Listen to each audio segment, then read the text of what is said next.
묘를 옮긴다는 건 단순한 일이 아닙니다. 특히 몇십 년 동안 그대로 있던 무덤을 다시 파헤친다는 건 때로는 건드려서는 안 될 것까지 함께 건드리는 일이 될 수도 있습니다. 우리 집안은 대대로 같은 시골 마을에서 살아왔는데요. 조상들의 묘 역시 마을 뒷산에 있었고 우리는 매년 성묘를 다녀왔습니다. 그런데 몇 년 전부터 이상한 일들이 이어졌습니다. 묘 주변이 흐트러지는가 하면 집안 사람들이 연이어 아프거나 할머니는 매일 같은 악몽을 꾸었습니다. 결국 가족들은 이장을 결심했습니다. 하지만 그 결정이 우리 가족에게 어떤 공포를 가져올지는 아무도 예상하지 못했는데요. 과연 가족들에게 무슨 일이 있었던 걸까요? 지금부터 무서운 이야기 시작하겠습니다. 구독과 좋아요는 영상 제작에 큰 힘이 됩니다. 이장을 결정한 후부터 가족들은 설명할 수 없는 불길한 일들을 겪기 시작했습니다. 가장 먼저 이상한 꿈을 꾼 건 할머니였는데요.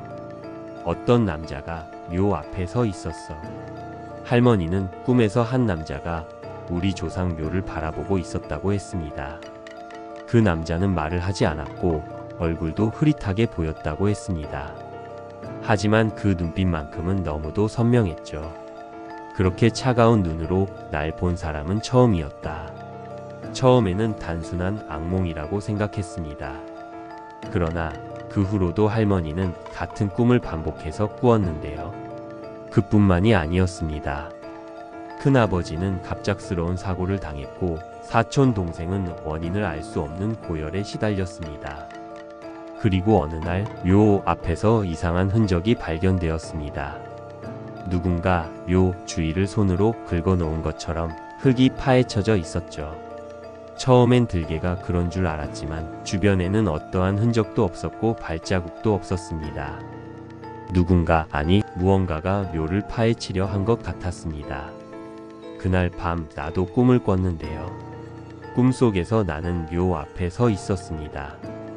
묘지는 안개로 가득했고 바람 한 점 불지 않았습니다. 그런데 묘의 흙이 천천히 움직이기 시작했는데요. 마치 안에서 누군가가 손으로 긁고 있는 것처럼 나는 몸이 굳어 움직일 수 없었습니다. 심장은 미친 듯이 뛰고 있었고 흙 속에서 무언가가 나오려는 느낌이 들었죠. 그 순간 가지 마라. 누군가 내 뒤에서 속삭였습니다. 나는 필사적으로 도망치려 했지만 발이 땅에 박힌 듯 움직이지 않았죠. 그리고 차가운 손이 내 어깨를 꽉 붙잡았습니다. 그 순간 나는 꿈에서 깨어났습니다. 온몸이 식은 땀으로 젖어 있었고 숨을 헐떡이며 주변을 둘러보았습니다. 방 안에는 아무도 없었죠. 그러나 나는 한참 후에나 깨달았습니다. 그 꿈은 단순한 꿈이 아니었다는 것을. 이장을 결정한 후 우리 가족은 무언가를 건드리고 말았던 것이었습니다. 이장 날짜가 다가올수록 불길한 기운은 더욱 강해졌는데요. 할머니는 계속해서 같은 꿈을 꿨고 묘 앞에 서 있는 그 남자는 이제 더 이상 가만히 있지 않았습니다. 이번엔 입을 열었어. 할머니는 창백한 얼굴로 가족들에게 말했죠. 하지만 소리는 들리지 않았어. 분명 뭔가를 말하는데 아무 소리도 안 들려. 그 말을 들은 순간 나는 등줄기를 타고 서늘한 한기가 스며드는 걸 느꼈죠. 할머니만이 아니었는데요. 우리 가족들은 하나같이 불길한 경험을 하기 시작했습니다. 큰아버지는 이장 전날 사다리에서 떨어져 팔이 부러졌고 사촌 동생은 또다시 열에 시달리다 병원에 실려갔습니다. 그리고 이장 하루 전날 밤 나는 또다시 저번에 꾸었던 그 꿈을 꾸게 되었습니다. 이번에도 나는 묘 앞에 서 있었는데요. 그런데 이번에는 누군가가 이미 흙 밖으로 나와 있었습니다. 그 남자는 내 앞에 서 있었는데요. 얼굴은 여전히 흐릿했지만 이번엔 입이 움직이는 모습을 볼 수 있었죠. 그리고 이번엔 나는 그 남자가 말하는 소리를 들을 수 있었습니다. 가지 마라. 목소리는 낮고 거칠었습니다. 나는 필사적으로 도망치려 했지만 또다시 몸이 땅에 붙은 것처럼 움직이지 않았습니다. 그리고 그 남자가 천천히 손을 뻗어 내 목을 움켜쥐었는데요. 나는 비명을 지르며 꿈에서 깨어났습니다. 온몸이 땀으로 젖어 있었고 심장이 미친 듯이 뛰고 있었죠. 그러나 그보다 더 끔찍했던 것은 내 목에는 붉은 손자국이 남아 있었습니다. 그럼에도 이장은 계획대로 진행이 되었는데요. 이장 당일 하늘은 맑았고 공기는 차분했습니다. 하지만 요 주변의 공기는 이상할 정도로 싸늘했죠. 가을인데도 겨울 같은 냉기가 감돌았습니다. 이장을 맡은 작업자들이 도착했고 절차에 따라 작은 제사를 지냈죠. 그리고 본격적인 작업이 시작되었는데요. 처음엔 순조로웠습니다. 삽과 곡괭이로 흙을 걷어내며 관을 꺼낼 준비를 했죠. 하지만 이거 이상한데요. 작업자 한 명이 중얼거렸습니다. 흙이 너무 단단합니다. 이 정도면 돌바닥을 파는 수준인데요. 몇십 년 된 묘라면 흙이 부드러워졌어야 했습니다. 그런데 이곳은 마치 일부러 굳혀놓은 것처럼 단단했습니다. 결국 기계를 동원해 땅을 파내기 시작했는데요. 그런데 뭔가 나오는데요. 삽이 흙을 파헤칠 때마다 검고 썩은 나무 조각들이 튀어나왔습니다. 그것들은 마치 일부러 여기 묻어둔 것처럼 가지런히 배치되어 있었죠. 작업자들은 기분 나쁜 기색을 감추지 못했습니다. 그러나 큰아버지는 빨리 끝내자라며 작업을 재촉했죠. 그리고 마침내 관이 모습을 드러냈습니다. 그런데 관이 열리지 않았는데요. 작업자 2명이 힘을 줘서 뚜껑을 들어 올리려 했지만 관은 단단히 닫혀 있었습니다. 이상하네. 보통 이 정도 시간이 지나면 나무가 약해져서 쉽게 열리는데 심지어 철제 도구로 힘을 줘도 뚜껑이 들리지 않았습니다. 그 순간 탁! 요 주변의 나뭇가지들이 흔들리기 시작했습니다. 바람 한 점 없는 날씨였는데 하지만 요 주변의 나무들만 사시나무 떨듯 흔들리고 있었습니다. 그리고 이장은 안 돼. 어디선가 낮고 길게 속삭이는 소리가 들려왔는데요. 나는 숨이 멎는 기분이었습니다. 들었어요. 작업자들 중 한 명이 손을 덜덜 떨며 물었습니다. 하지만 아무도 대답하지 않았는데요. 그 순간 툭! 관의 뚜껑이 스스로 들렸습니다. 누군가 안에서 밀어 올린 것처럼 모두가 숨을 삼켰습니다. 그리고 관 속을 들여다본 순간 모두가 얼어붙었습니다. 그 안에는 뭔가 이상한 것이 있었죠. 나는 천천히 관 속을 들여다보았는데요. 그리고 그곳에서 보인 것은 분명히 사람은 아니었습니다. 아니, 적어도 온전한 사람의 형태는 아니었다고 말하는 것이 맞는 것 같습니다. 유골이어야 할 그 자리는 마치 검게 썩어 문드러진 형체로 가득 차 있었습니다. 기괴한 형체는 웅크린 자세를 하고 있었고 뼈와 살이 뒤엉켜 비틀린 모습을 하고 있었죠. 그런데 그것은 막 움직이려는 듯한 모습이었죠. 마치 누군가가 관 속에서 나오려다가 그대로 굳어버린 것처럼. 이건 우리 조상님이 아니야. 할머니의 목소리가 떨리고 있었습니다. 나는 옆을 돌아보았죠. 할머니는 창백한 얼굴로 입술을 깨물며 관 속을 응시하고 있었습니다. 이건 절대 아니야. 이건 우리 할아버지가 아니야. 그 순간 악! 작업자 중 한 명이 비명을 질렀습니다.